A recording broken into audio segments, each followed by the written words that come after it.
It's October 24th, 1992, and another remarkable event is about to be uncovered by Arion, Rebecca, and Olly, the Retrospectors. A lot of alcohol and 5 minutes doodling is how TV producer Michael Lego describes the day he created one of British TV's most beloved characters, who made his BBC One debut today in history in 1992. The google-eyed, yellow and pink, perma-grinning, foam-bodied suit of chaos known as Mr Blobby. And I think he is now remembered best as the free-floating agent of chaos, but he was created for a specific purpose, which was for a segment on Noel's House Party, which was the leading light entertainment programme of the time. It had several regular features that usually involved viewers or celebrities taking part in challenges or being the victims of good-natured pranks. And one of these was a celeb pranking segment called Gotcha, which involved Noel Edmonds in various disguises, upsetting celebrities who didn't realise that they were being filmed, etc. And so what had happened was that Michael Lego, the aforementioned creator of Mr Blobby, had realised that Noel couldn't just keep turning up places because the celebrities would inevitably become very suspicious. So they would create a costume for him, and they sketched out this horrifying, we can't even describe it. If you've never seen Mr Blobby, just look him up. We can't do justice to him. And so then they set Blobby loose, pranking celebrities.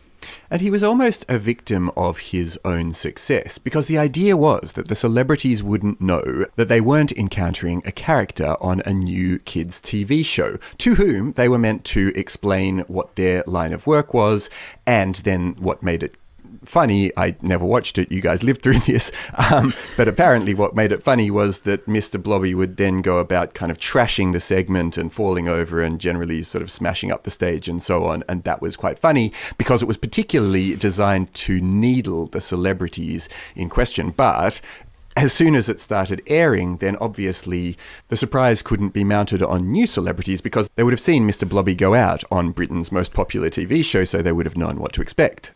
Yeah, so the expected run of Mr Blobby was for this series of 8 gotchas, they called them, which is when they did the stings on celebrities and humiliated them by getting them involved in nefarious projects, and then the mask comes off and ho-ho, it's Noel Edmonds under there. Except it wasn't, we'll get onto that.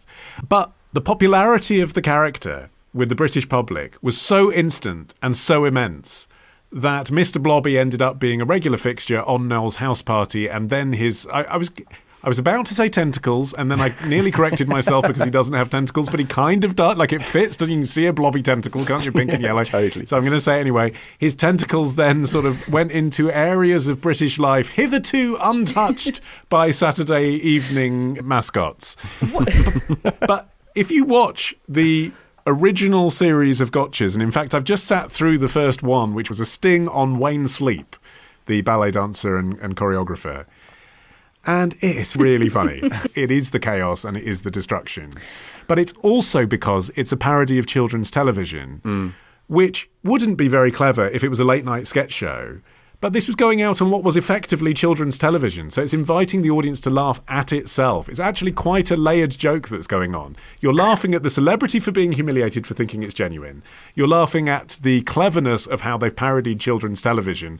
And you're laughing at the absolute clowning and destruction of this farcical beast going around destroying everything. And also, at the time when these gotcha segments were going out, our access as viewers to celebrities was a lot more managed than it is now with social media. So seeing celebs get pranked was much funnier in the 90s than it is now for some reason. You didn't see celebrities off, so watching them get flustered and frustrated as Blobby casually wreaked havoc around them was an irresistible sight to millions of people. I watched all of them many times because I was the proud owner of the Blobby VHS tape. It became the BBC's biggest selling tape at the time. So one of the proud owners then. Yes, one of many. It combined the gotcha clips with new material totaling 71 glorious minutes of Blobby action. Do you know, I can understand how it could work. It's like, in my imagination of it, it's like a proto kind of Sacha Baron Cohen Ali G setup, where you've got this person who is pretending to have a naivety about them, but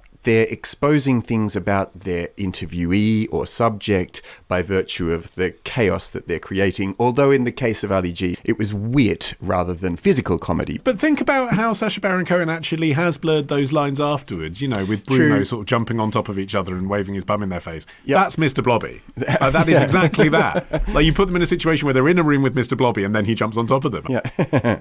And also, it's exactly the same thing of that tension of someone who's used to being on camera knowing that they're on camera, even though they think, because the setup is that they're making an episode or it's a pilot and it's not being broadcast right now, they're aware there's cameras on them. So they're controlling their image whilst this enormous pink thing is rolling around on top of their face. But also, so I can get why it works at that stage, but it also does seem like there's a very obvious reason why this backlash emerged so quickly, which is that Blobby has the Blobby lash, yeah, because Blobby has no purpose to serve. Once How dare you? Blobby, Arion.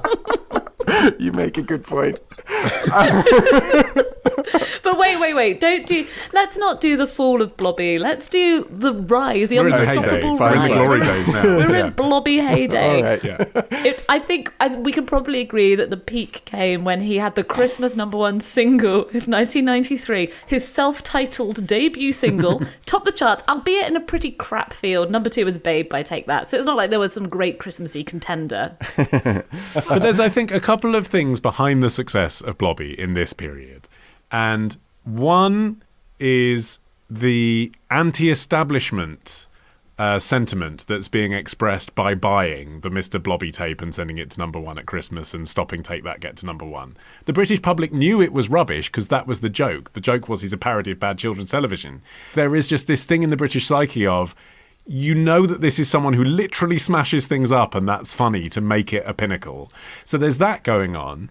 But then I think the other thing that's going on, I really wouldn't undermine this, is the incredible comic performance of Barry Killerby, who is the man inside the suit. Mm-hmm. I said earlier that it's not Noel inside the suit. It obviously was when he sprang the celebrities and took the hat off, but that was literally for the gotcha shot.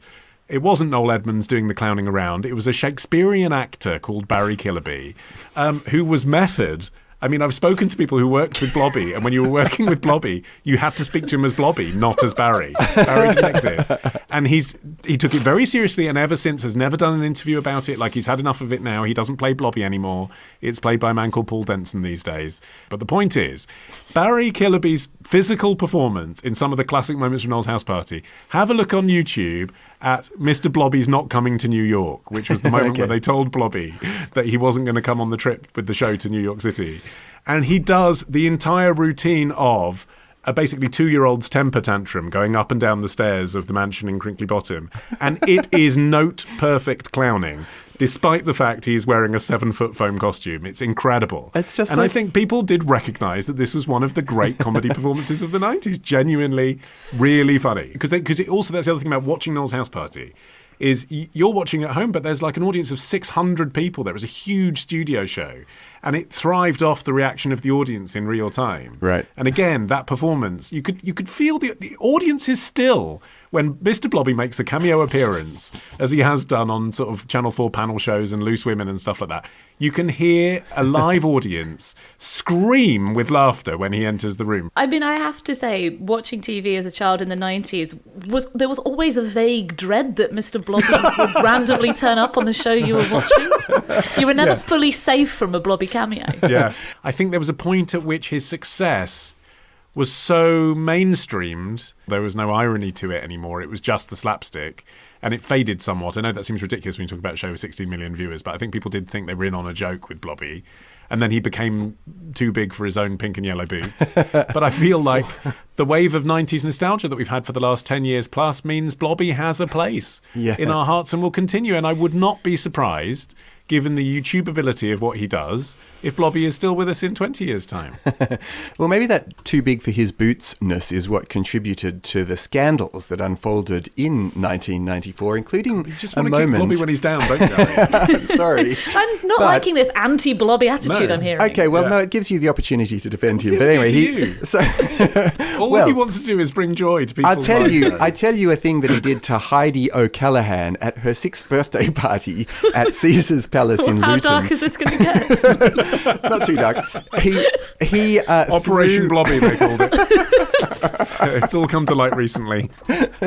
He threw her cake on the floor and had a massive fight with her dad, which is definitely Blobby out of control. He's not having fun times that stage. If you ask Mr Blobby to cameo at your 6-year-old daughter's birthday party, She's going to have her cake thrown on the floor. The act is dropping the cake. That's what Mr Blobby does.